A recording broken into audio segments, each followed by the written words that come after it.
Shalom Bapak Ibu, bersyukur, berterima kasih pada Tuhan kalau hari ini kita boleh ada, itu semua karena anugerah Tuhan. Semua yang ada pada kita, semua dari Tuhan, dan biarlah hidup kita menjadi alat di tangan Tuhan. Hari ini kita sudah memasuki bulan Februari, waktu cepat berjalan. Karena seperti firman Tuhan katakan, sekiranya waktunya nggak dipercepat, maka banyak bahkan dari antara orang pilihan pun bisa jatuh. Karena hari-hari ini hari-hari yang jahat, kata firman Tuhan. Karena iblis dengan geramnya yang dahsyat, karena dia juga tahu waktunya sudah singkat, sehingga dia bekerja dengan geramnya yang dahsyat, dengan greget, mau menyeret dan menjatuhkan orang-orang pilihan. Tapi ngomong kanan kiri, tetap setia sampai akhir ya. Amin. Dan bagaimana caranya supaya kita tetap setia sampai akhir? Ya kita melakukan kehendak Bapa, tetap ada di track yang benar, tetap ada di jalan yang benar.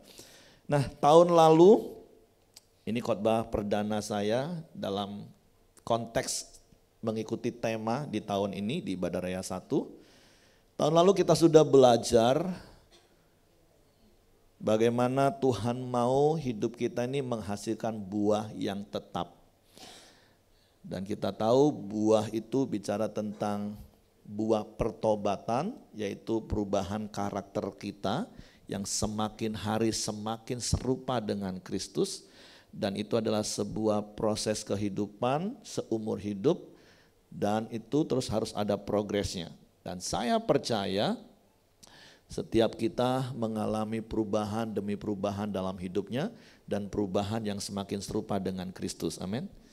Boleh lihat pasangannya, pandang kanan kiri, iya loh, kamu semakin berubah loh. Kan saya ajarin kan tahun lalu, beri pupuk Bapak Ibu, jangan kasih racun. Kau nih dari dulu tak berubah. Sama nah, itu racun Bapak Ibu. Padahal kenyataan realitanya pasangan Bapak Ibu, orang tua, anak berubah enggak? Berubah kan? Nah walaupun baru 30%, 60, 100, enggak apa-apa Bapak Ibu, pasti berubah, amin. Nah terus juga menghasilkan buah pelayanan. Kita bisa melihat ada semakin banyak yang terlibat dalam pelayanan. Ya tentu bukan cuma pelayanan mimbar, pelayanan di panggung, tapi semakin hari kita juga mau terlibat di dalam semua lini pelayanan yang ada. Bukan lini santo ya, segala lini pelayanan maksudnya. Jadi dan yang ketiga adalah menghasilkan buah jiwa-jiwa. Nah secara khusus tahun ini kita mau fokus hidup kita ini menghasilkan buah jiwa-jiwa.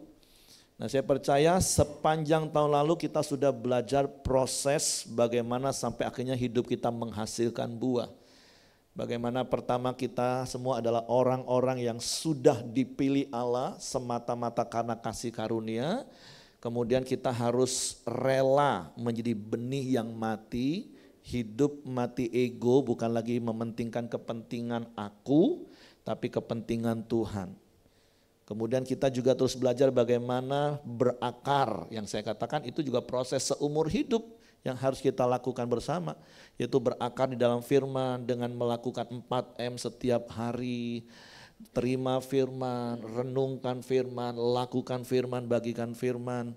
Dan tidak bosan-bosan saya mengundang kalau Bapak Ibu yang biasa bangun bisa pagi jam 5 join yuk di Koram Deo. Untuk kita sama-sama bangun pagi nyembah Tuhan, dengar firman, sharing firman. Supaya kita mengawali hari kita dengan firman, menjalani hari kita dengan firman. Menghadapi setiap masalah dengan firman. Dan berakar terus di dalam kasih Kristus karena kita nggak bisa lepas dari kasih Tuhan. Nah baru kemudian kita apa? Bisa bertumbuh dan bertumbuh pun nggak sendirian, bertumbuh di dalam komunitas. Jadi saya juga nggak bosan-bosan akan mendorong Bapak Ibu yang belum punya komunitas, ayo buat komunitas orang-orang benar supaya apa? Supaya kita saling menajamkan, kita saling mengingatkan, kita saling menegur, kita saling menasehati. Enggak dalam jumlah yang besar enggak apa-apa, 2 keluarga, 3 keluarga, tapi biasakan ada akuntabilitas satu dengan yang lain. Karena kenapa gereja itu sistemnya seperti Alkitab ajarkan dalam sebuah penggembalaan. Bukan seperti pada kebanyakan keyakinan lain. Hari ini aku boleh ibadah di tempat A, minggu depan atau besok aku ibadah di tempat B, besok aku ibadah di tempat C, besok aku ibadah di tempat D, suka-suka. Kenapa? Karena memang Tuhan membangun konsep itu hidup itu harus tergembala, digembalakan, saling menggembalakan di dalam komunitas. Kan gereja bukan gedung bioskop. Pokoknya aku datang, duduk, dengar, duit, syukur-syukur gak dongkol, terus pulang. Gak seperti itu Bapak Ibu. Walaupun memang ada begitu banyak orang Kristen maunya seperti itu, gak mau hidupnya disentuh. Udahlah pokoknya aku kan sudah datang ibadah Pak. Pokoknya aku kan sudah saat teduh tiap pagi Pak. Pokoknya setiap hari kan aku berdoa waktu memakan doa. Itu harus dilakukan. Tapi ngomong kanan kiri, gak cukup. Masih ingat peristiwa pohon tomat proyek kita Bapak Ibu? 1 minggu gak ada yang urus, apa yang terjadi? Hampir mati, udah tidur pohonnya, udah lemes. Ngomong kanan kiri, aku butuh kamu.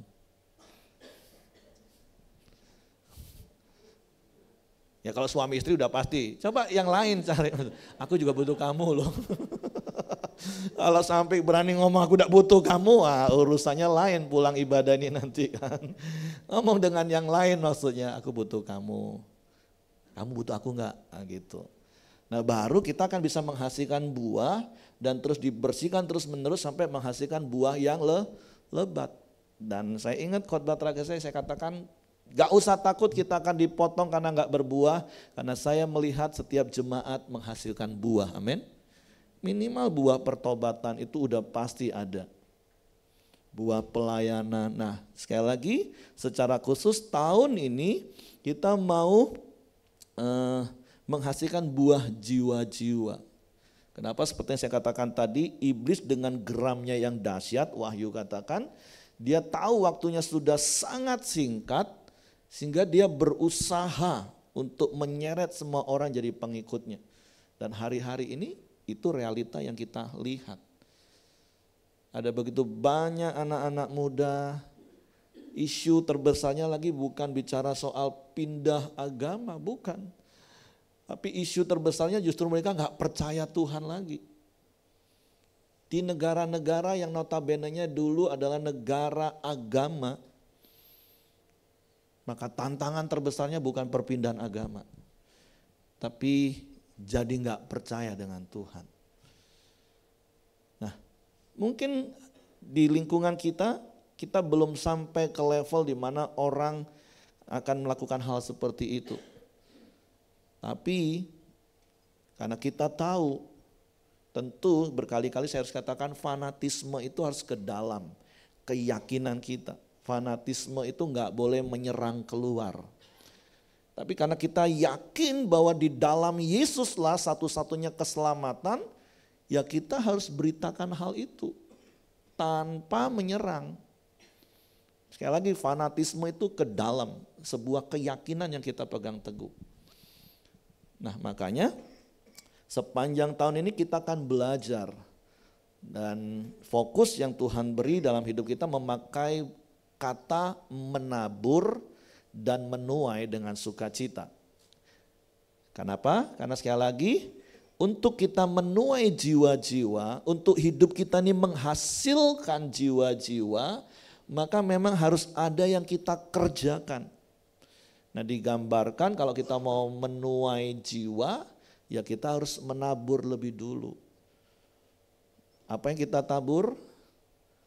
Waktu kita, tenaga kita, pikiran kita, uang kita.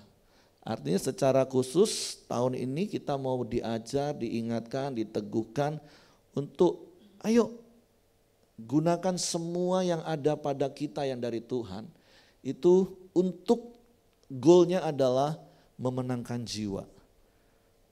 Ngomong kanan kiri, masa sih gak pengen dalam satu kali hidup, kan Kak Acang minggu lalu udah ngomong, hidup ini cuman sekali. Gak akan ada episode berikutnya Bapak Ibu. Masa sih Bapak Ibu gak kepengen banget dalam satu kali masa hidup kita itu minimal satu orang saja kita pimpin terima Yesus. Karena saya mau kasih tahu Bapak Ibu, ketika kita bisa memimpin satu orang terima Yesus, wow, ada sukacita yang luar biasa. Bukan cuma di hati kita, tapi di surga ada sukacita. Ngomong kanan kiri, kamu pengen gak sih? Satu orang aja minimal. Semua harus selalu dimulai satu. Dan gak usah minta banyak-banyak. Satu aja. Entahkah itu papamu, entahkah itu mamamu, entahkah itu pasanganmu, entahkah itu anakmu, entahkah itu pamanmu, entahkah itu sepupumu. Yang engkau tahu dalam keyakinanmu, kalau gak percaya Yesus mereka binasa. Coba renungkan sejenak. Minta Tuhan tunjukin nama, Tuhan tunjukin wajah deh. Makanya paling tidak awalnya itu tabur doa, waktu. Nah tentu saya mau katakan seperti ini, kita akan bisa melakukannya dengan sukacita. Kan tema kita menabur dan menuai dengan sukacita. Nah saya percaya kita ini akan melakukan sesuatu itu dengan sukacita, bahkan menjadi sebuah gaya hidup kita. Seperti pujian yang kita ngomong tadi, melakukan kehendak Bapa itu adalah makananku. Tanya kanan kiri lagi, kamu suka gak makan? Suka gak makan Bapak Ibu? Suka? Yang suka nanti ajak-ajak saya ya. Karena saya juga suka makan Bapak Ibu. Terus diskusi, kenapa kamu suka banget makan? Ayo diskusi Bapak Ibu, diskusi ngomong. Kenapa kamu suka banget makan? Hah? Kenapa suka makan? Silakan ngomong. Anak lapar, ya oke. Kenapa? Ya nggak apa-apa diskusi, saya kasih waktu diskusi Bapak Ibu. Supaya kita dengar firman itu benar-benar nangkep gitu nah. Kan kita ini mau menabur dan menuai dengan sukacita. Artinya kita lakukan itu dengan sukacita. Nah kenapa orang bisa lakukan dengan sukacita? Nah contohnya tuh tadi, dari situ sudah ketemu kenapa kamu suka makan. Kalau udah makan, rasanya orang yang tadinya gak pengen makan pun karena lihat kita makan rasanya jadi pengen makan. Karena makannya lahap sukacita. Kenapa?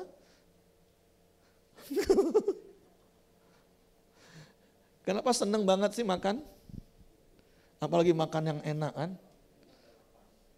Karena lapar mungkin, oke.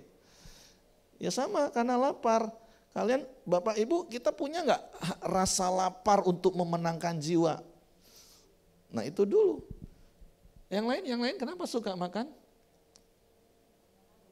Karena harus. Iya. Karena harus. Kalau nggak makan, mati. Setuju nggak Bapak Ibu? Jadi memberitakan Injil juga harus. Karena kalau enggak, mereka yang binasa. Bukan kita. Tapi masa iya kita mau biarin orang yang kita kasihi binasa Bapak Ibu? Kan enggak kan? Kita suka makan karena kita tahu, kita paham. Wah kalau makan itu harus. Makan itu karena aku lapar. Karena apa lagi? Enak. Ada begitu banyak alasan dan ada tujuan yang jelas sehingga kita melakukan sesuatu itu dengan sukacita. Nah makanya 3 bulan ini kita belajar bagaimana kita bisa menabur waktu kita bisa menabur doa kita bisa menabur tenaga kita menabur uang kita dengan sukacita supaya ada satu jiwa dimenangkan. Ya kita harus ngerti dulu kenapa kita lakukan itu. Nah makanya 3 bulan ini kita belajar. Kan seperti berkali-kali contoh yang sederhana saya ajarkan, kalau setiap kali Bapak Ibu dengar kalau saya mau sampaikan firman, mau di Koram Deo setiap pagi maupun di mimbar seperti ini, saya selalu ngomong, Roh Kudus beri kami pengertian supaya kami dapat mengerti, supaya kami dapat memahami, supaya kami percaya dan melakukannya. Sesuatu itu akan kita lakukan kalau itu kita percayai. Sesuatu itu akan kita percayai kalau kita faham. Kita kenal. Nah, itu langkah-langkah proses yang seperti yang saya katakan. Kenapa kalau lapar kita otomatis makan? Ya karena kita percaya waktu kita makan kita nggak lapar lagi. Dan kenapa ada sistem kepercayaan itu dalam hati kita? Karena kita faham. Waktu kecil, waktu kita nggak ngerti apa-apa, lapar, nggak tahu mau ngapain, taunya cuma nangis. Tapi kemudian orang tua kita yang paham, dia suapin kita atau kasih susu. Terus kita jadi nyaman, pelan-pelan difahami, oh ternyata kalau lagi perut keroncongan, bunyi, perut nggak enak, lapar itu harus makan. Faham dia, sehingga tertanam jadi sebuah sistem kepercayaan. Atau kalau haus, kenapa kita otomatis nggak usah disuruh, nggak usah mikir, langsung cari air minum dan minum. Karena kita percaya waktu kita haus, minum, kita nggak akan haus lagi. Dan itu sebuah proses dari sebuah pemahaman. Nah begitu juga dengan kita akan bisa menabur dan menuai dengan sukacita, khususnya menabur dengan sukacita. Sekali lagi saya akan ulang-ulangi kata-kata ini, baik itu waktu kita, doa kita, tenaga kita, pikiran kita, uang kita. Bukan cuma untuk dikelola di gedung gereja Bapak Ibu. Kalau Bapak Ibu memberi waktu besuk orang pakai duit enggak? Pakailah minimal uang minyak kan. Anggaplah nggak pakai kendaraan, jalan kaki, ya beli air minum kan juga pakai duit. Jadi kalau saya ngomong duit itu bukan berarti semua harus bawa gereja, enggak Bapak Ibu. Yang untuk Allah dalam konteks gereja persepuluhan, persembahan ya dibawa dengan sukacita juga. Kenapa? Karena kita juga paham, kita percaya. Ketika kita melakukannya dengan sebuah ketaatan karena kasih, ya Tuhan menggenapi janjinya. Jadi 3 bulan ini kita belajar bagaimana supaya kita bisa mengenal, memahami, melakukan dan menghidupi kehendak Bapa. Nah kita harus tahu dulu apa itu kehendak Bapa supaya kita faham dan kita percaya memang kita harus melakukan kehendak itu. Nah makanya kalau kita baca di dalam ayat firman Tuhan, di dalam Yohanes pasal 4 ayat 35, ayat tema 3 bulan ini, bukankah kamu mengatakan 4 bulan lagi tibalah musim menuai, tetapi aku berkata kepadamu, lihatlah sekelilingmu dan pandanglah ladang-ladang yang sudah menguning dan matang untuk dituai. Sekarang juga penuai telah menerima upahnya dan ia mengumpulkan buah untuk hidup yang kekal, sehingga penabur dan penuai sama-sama bersukacita. Nah ayat ini mengingatkan kita bahwa sekarang waktunya. Itu yang harus kita pegang. Sekarang waktunya. Jangan kalah dengan iblis. Iblis aja tahu waktunya udah singkat. Sehingga dia bekerja dengan geramnya yang dahsyat. Nah bagaimana dengan kita? Nah makanya ada 3 kebenaran pagi hari ini kita mau belajar. Supaya kita bisa mengenal, memahami, sehingga kita melakukan kehendak Bapa. Nah yang pertama kita ini mau belajar dari Yesus Bapak Ibu. Karena Yesus itu kan teladan hidup kita. Yesus itu yang menjadi patokan standar hidup kita. Kan kita ini pengikut Yesus kan. Kristen itu artinya apa? Pengikut Kristus. Dan itu orang luar yang ngomong. Bukan kita yang ngomong, oh aku Kristen, bukan. Orang yang ngomong, kamu Kristen ya? Kenapa? Karena mereka melihat kita melakukan apa yang Kristus lakukan. Jadi apa yang Yesus lakukan? Kalau di dalam Matius pasal 3:15, waktu Yesus datang kepada Yohanes Pembaptis, dan Yesus berkata seperti ini, lalu Yesus menjawab kepada Yohanes Pembaptis maksudnya, biarlah hal itu terjadi Karena demikianlah sepatutnya kita menggenapkan seluruh kehendak Allah. Dan Yohanes pun menurutinya. Yesus memberi teladan kepada kita bagaimana dia itu menggenapi seluruh kehendak Bapanya. Walaupun Yohanes Pembaptis juga pernah ngomong, oh aku akan membaptis kamu dengan air, tetapi akan datang pribadi yang membaptis kamu dengan api. Dan kemudian hari itu Yesus datang. Dan Yohanes tahu siapa itu Yesus. Karena dia tahu dia adalah suara di padang gurun yang mempersiapkan jalan bagi Tuhannya.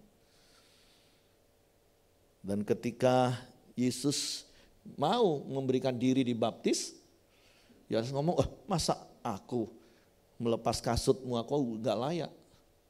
Tapi Yesus katakan enggak, aku harus menggenapi seluruh kehendak Bapa.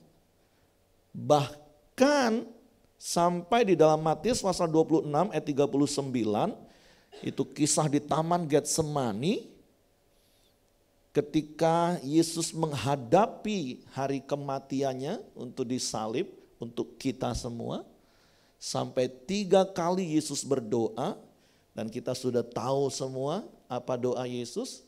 Di dalam ayat 39 dari Matius pasal 26, Yesus berkata seperti ini, maka ia maju sedikit, lalu sujud dan berdoa padanya, ya Bapakku, jikalau sekiranya mungkin biarlah cawan ini lalu daripadaku, tetapi janganlah seperti yang ku kehendaki, melainkan seperti yang engkau kehendaki.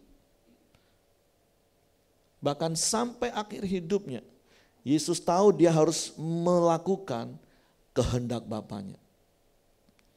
Karena kalau kita baca di dalam Yohanes pasal 6 ayat 38, firman Tuhan ngomong gini, Yesus berkata, sebab aku telah turun dari surga bukan untuk melakukan kehendakku, tetapi untuk melakukan kehendak Dia yang telah mengutus aku. Nah, hal yang pertama yang kita mau belajar dari Yesus saja, dia tahu dia datang ke dalam dunia itu untuk melakukan kehendak Bapa.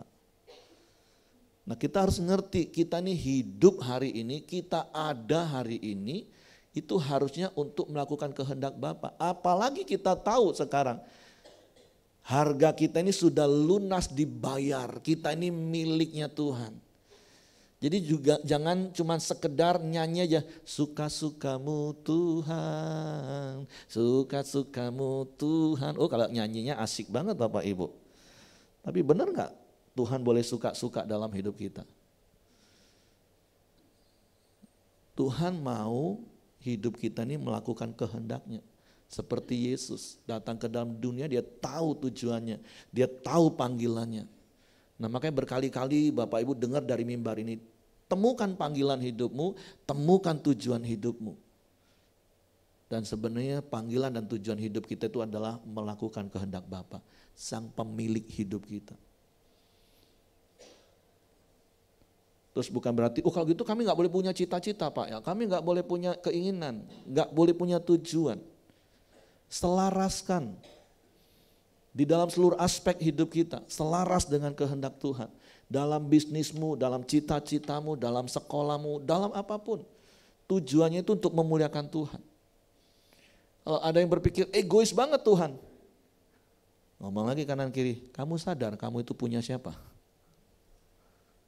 Tanya kanan kiri, sadar gak kamu itu punya siapa sih? Paulus aja berani ngomong, aku hidup tapi bukan aku lagi, siapa kita? Udah Yesus, Paulus, tapi saya percaya dan kami alami ketika kita hidup selaras dengan kehendak Tuhan, kami nikmati hidup ini. Jadi Yesus turun dan dia tahu, bahkan pujian yang kita naikkan tadi di dalam Yohanes pasal 4 ayat 34, Yesus ngomong apa? Kata Yesus kepada mereka, makananku ialah melakukan kehendak Dia yang mengutus aku dan menyelesaikan pekerjaannya. Yesus samakan melakukan kehendak Bapa itu seperti makanan. Mari hati kita sama seperti Yesus. Melakukan kehendak Bapa itu seperti kita makan. Ya terserahlah, ada yang masih makan sehari 3 kali, Bahkan kalau anak-anak remaja masih ada yang 4-5 kali, enggak apa-apa Bapak Ibu. Kita yang sudah mulai ABG, makan paling sekali nasi siang, sore paling tinggal ngemil. Enggak apa-apa. Tapi yang pasti kita masih makan. Jadi Yesus ngomong, makananku itu adalah melakukan kehendak Bapa. Artinya mau katakan seperti ini Bapak Ibu, setiap kali Bapak Ibu sendok nasi dan lauk pauk makan, setiap kali itu ingat apa? Aku harus melakukan kehendak Bapa nih, seperti makan nih. Kalau enggak melakukan kehendak Bapa, jangan disendokin lagi, stop, enggak usah makan. Jadi mari kita belajar dari Yesus, melakukan kehendak Bapa itu adalah seperti makan. Yang memang dilakukan setiap hari karena itu sebuah kebutuhan, itu sebuah keharusan dan itu menjadi gaya hidup Bapak Ibu. Halo. Ngomong kanan kiri, habis ibadah ini kita makan ya. Iyalah makan kan, pasti kan. Tapi setiap kali sendokan makan, iya ya aku harus melakukan kehendak Bapa. Nah tentu ada begitu banyak kehendak Bapa, tapi sebelum ke poin 3, kita mau belajar secara spesifik kehendak Bapa yang harus kita lakukan berkaitan dengan fokus tahun ini apa. Di dalam Yohanes pasal yang ke-6, ayat 39 dan ayat yang ke-40, firman Tuhan ngomong gini, dan inilah kehendak Dia yang telah mengutus aku. Ayat sebelumnya tadi kan Yesus katakan, aku datang ke dalam dunia bukan untuk melakukan kehendakku, tapi untuk melakukan kehendak Dia yang mengutus aku. Dan Yesus lanjutkan, dan inilah kehendak Dia, Bapa yang mengutus aku. Yaitu apa? Supaya dari semua yang telah diberikannya kepadaku jangan ada yang hilang, tetapi supaya ku bangkitkan pada akhir zaman. Di dalam Yohanes pasal 6 ayat 40 kemudian katakan, sebab inilah kehendak Bapakku. Yaitu apa? Supaya setiap orang, sama-sama katakan setiap orang. Sekali lagi, setiap orang. Setiap orang yang melihat anak dan percaya kepadanya beroleh hidup yang kekal. Supaya aku membangkitkannya pada akhir zaman. Kalau 2000 tahun yang lalu waktu Yesus ngomong hal ini, Yesus bisa ngomong dan Yesus akan dilihat secara langsung oleh orang-orang yang ada pada waktu itu. Setiap orang yang melihat anak, melihat aku maksudnya, dia dan percaya, dia akan selamat. Nah hari ini, kehendak Bapa itu masih. Karena kita juga ada anak-anak Allah. Kita adalah gambar dan rupa Allah. Melalui karya salib hidup kita dipulihkan. Dan seharusnya Kristus yang semakin nyata dalam hidup kita. Amin. Makanya buah pertobatan tadi yang awal. Karakter kita harus semakin serupa dengan Kristus. Makanya kalau sekarang kita ditanya, siomu apa? Sio Yesus. Harus seperti Yesus, orang melihat Yesus dalam hidup kita dan melalui hidup kita mereka percaya itu kehendak Bapa. Jadi jangan sampai orang melihat hidup kita dan akhirnya mereka justru benci dengan Tuhan. Tapi mari saya percaya ketika orang melihat hidup kita, orang akan melihat Kristus nyata dalam hidup kita. Amin. Coba lihat kanan kiri lagi. Aku lihat Kristus tuh di wajah kamu. Kok nggak yakin sih Bapak Ibu? Walaupun masih samar-samar, kena blur masih. Tapi mari semakin hari hidup kita semakin serupa dengan Kristus. Saya juga sedang proses Bapak Ibu. Saya nggak tahu Bapak Ibu melihat saya blurnya seberapa blur Kristusnya dalam hidup saya. Mungkin ada sisi-sisi yang masih tertutup. Ya saya juga nggak sempurna. Setuju nggak Bapak Ibu? Iya, Bapak Ibu melihat saya, ya nggak tahu berapa persen lihat Yesus, berapa persen lihat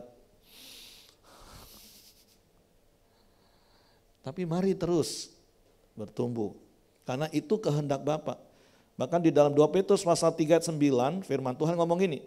Tuhan itu tidak lalai menepati janjinya sekalipun ada orang yang menganggapnya sebagai kelalaian.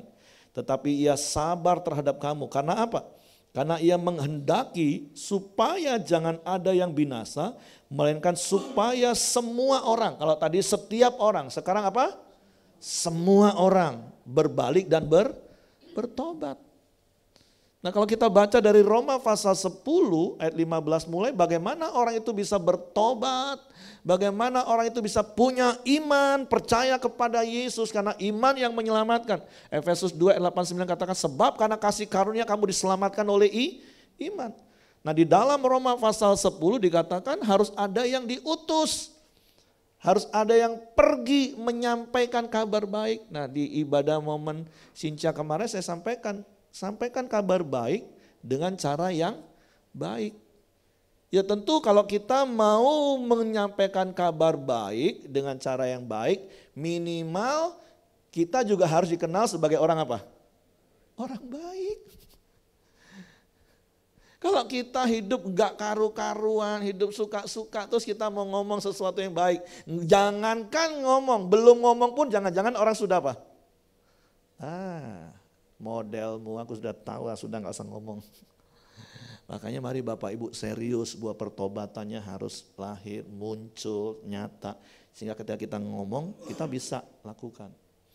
Semalam kami ketemu pemuritan dan dia ngomong sampai hari ini aku masih belum berani ketemu banyak orang. Ya saya ngomong itu masa lalu, kita gak bisa rubah masa lalu. Tapi kamu kan mau sungguh-sungguh bertobat kan, dan kamu dalam proses pertobatan kan. Ya mari bertobat, berubah, dan kemudian biar orang yang melihat dan menilai. Bukan hidupmu sendiri yang menghakimi dirimu sendiri, enggak lah. Nanti kalau aku ketemu orang belum apa-apa orang ngomong, ini muka pinjam ini. Enggak seperti itu, ngomong kanan kiri. Kalau orang ketemu kamu, muka kamu udah dilabelin apa sih? Ini tukang pinjam, kalau ini tukang bohong, kalau ini tukang ngomong kanan kiri. Kalau aku ke rumah kamu, label yang ada di wajah aku ini apa nih? Wah kalau ini tukang ribut ini. Enggak seperti itu kan Bapak Ibu kan. Makanya mari buah pertobatannya harus semakin muncul. Karena itu tadi Tuhan mau setiap orang, semua orang itu enggak binasa. Itu kehendak Bapa yang harus kita ngerti. Makanya kita saja diselamatkan supaya kita enggak binasa. Dan Tuhan mau semua orang, setiap orang. Nah kata setiap orang, kata semua orang boleh Bapak Ibu ganti deh hari ini. Ganti dengan nama papamu mungkin, nama mamamu, nama pasanganmu, nama anakmu, nama pamanmu, nama sepupumu, nama sahabatmu, ganti terserah Bapak Ibu. Tapi yang pasti Tuhan mau, Bapa mau mereka enggak binasa. Yang setuju katakan amin. Itu kehendak Bapa yang harus kita pahami. Amin. Makanya yang ketiga, lakukan kehendak Bapa. Enggak ada cara lain Bapak Ibu. Kita harus melakukan kehendak Bapa. Kenapa? Kalau kita baca di dalam Matius pasal 7 ayat 21, Yesus ngomong gini, karena ternyata bukan setiap orang yang berseru kepadaku Tuhan, Tuhan akan masuk ke dalam kerajaan surga. Baca sama-sama 1, 2, 3. Melainkan dia yang melakukan kehendak Bapakku yang di surga. Ternyata melakukan kehendak Bapa itu hal yang serius Bapak Ibu. Jangan cuma jadi orang Kristen yang bisa teriak, Tuhan tolong, Tuhan berkati, Tuhan bela, Tuhan berperang ganti aku. Enggak Bapak Ibu. Ayat itu ngomong bukan setiap orang yang berseru kepadaku Tuhan, Tuhan akan masuk dalam kerajaan surga. Melainkan dia yang melakukan kehendak Bapakku yang di surga. Ayat 22 katakan gini, pada hari terakhir Banyak orang akan berseru kepadaku, Tuhan, Tuhan, bukankah kami bernubuat demi namamu dan mengusir setan demi namamu dan mengadakan banyak mujizat demi namamu juga? Ayat 23 katakan apa? Pada waktu itulah aku akan berterus terang kepada mereka dan berkata, aku tidak pernah mengenal kamu, enyahlah daripadaku kamu sekalian pembuat kejahatan. Artinya apa Bapak Ibu? Kalau hidup kita nggak melakukan kehendak Bapa,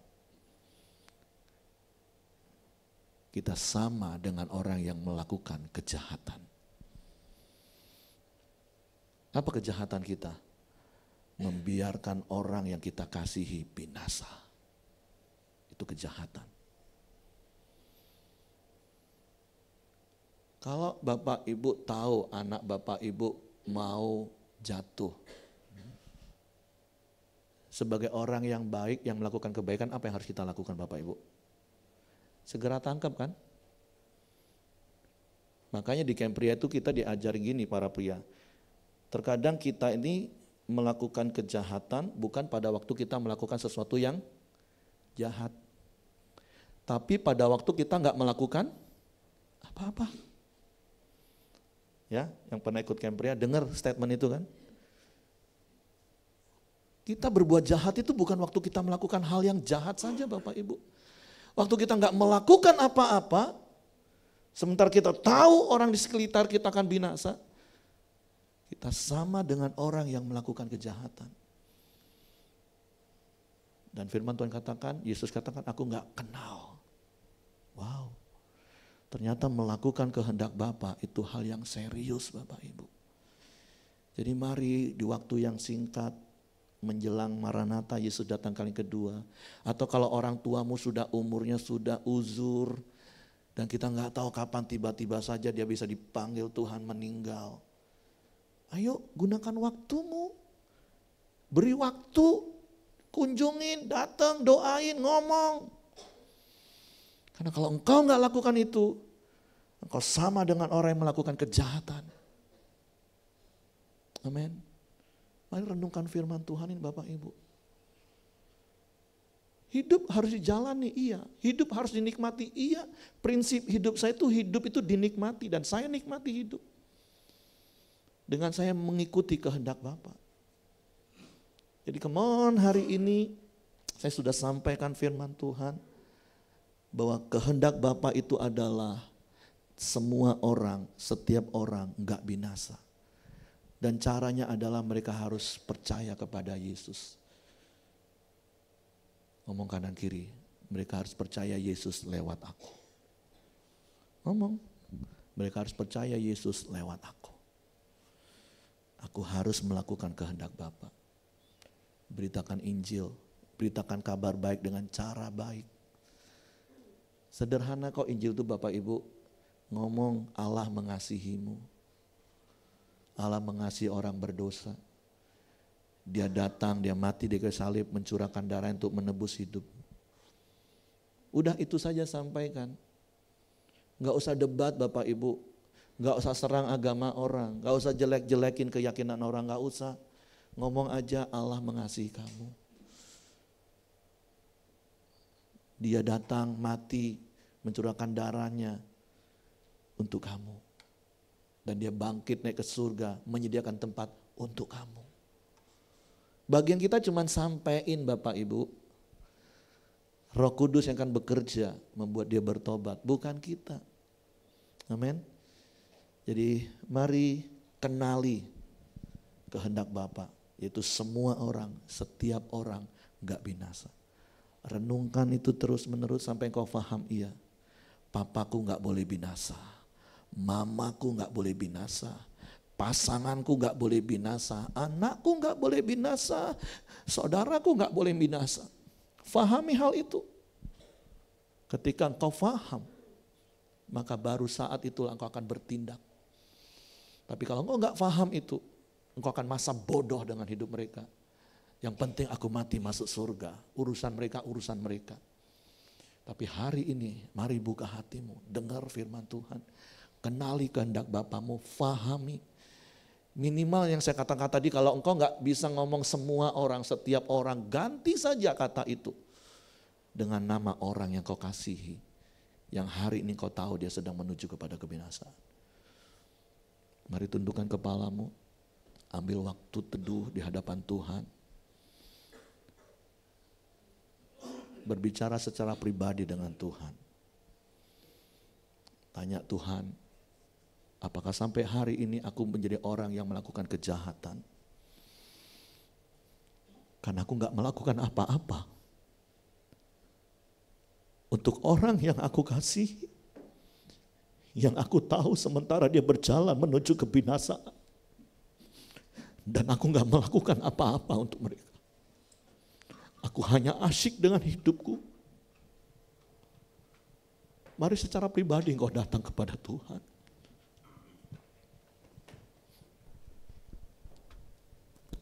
Minta Tuhan, Tuhan beri satu nama. Tuhan beri satu wajah dalam hidupku.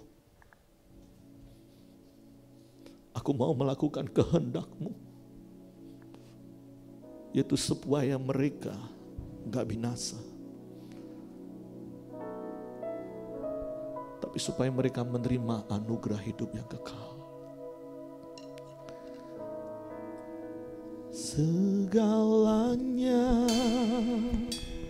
yang ku miliki, semuanya daripadamu, kan ku bawa persembahanku yang terbaik hanya bagimu. Segalanya yang ku miliki, semuanya daripadamu, dan ku bawa persembahanku yang terbaik hanya bagimu. Kami mau membawa persembahan kami di hadapan-Mu, bukan hanya sekedar suara kami,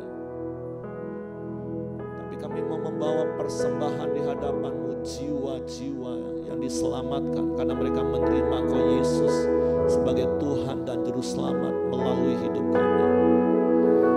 Sebab itu kami mau menggunakan semua yang ada pada kami, yang semuanya itu datang daripada-Mu. Baik itu tenaga kami, baik itu waktu kami, baik itu pikiran kami, bahkan keuangan kami. Tuhan, kami mau pakai itu semua, berapapun harganya Tuhan. Kami mau orang tua kami diselamatkan, berapapun harganya. Kami mau pasangan kami diselamatkan, berapapun harganya. Kami mau anak-anak kami diselamatkan. Itu menjadi prioritas dalam hidup kami. Tuhan, ampuni kami kalau selama ini pengejaran kami akan uang mengalahkan prioritas ini Tuhan. Kami tidak mau Kau dapati sebagai pembuat kejahatan. Tuhan, hamba-Mu setelah berhenti berkata-kata, tapi biarlah Roh Kudus Engkau terus berkata-kata dalam hidup setiap kami, sehingga di sisa waktu hidup kami ada orang-orang yang kami bawa untuk mengenal Engkau. Di sisa hidup kami yang kami gak tahu berapa lama lagi, orang-orang yang kami kasihi yang saat ini sedang menuju kepada kebinasaan, mereka menerima Engkau dan menjadikan Engkau sebagai satu-satunya Tuhan dan Juru Selamat dalam hidup mereka. Tuhan, aku berdoa pagi hari ini untuk setiap jemaat-Mu yang mendengar firman-Mu. Engkau yang menyertai mereka sampai kesudahan zaman. Engkau yang berjanji adalah setia. Roh Kudus pimpin mereka.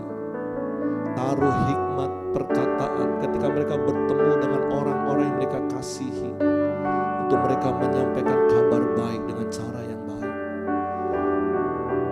Ketika mereka mendengar,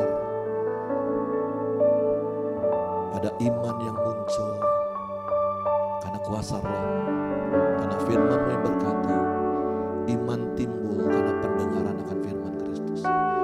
Tuhan, aku berdoa hari ini, merilis setiap jemaat-Mu untuk mereka pergi memberitakan kabar baik itu dalam nama Yesus. Tuhan, terima kasih, kami mau hidup melakukan kehendak-Mu di dalam nama Yesus Tuhan. Yang sepakat mereka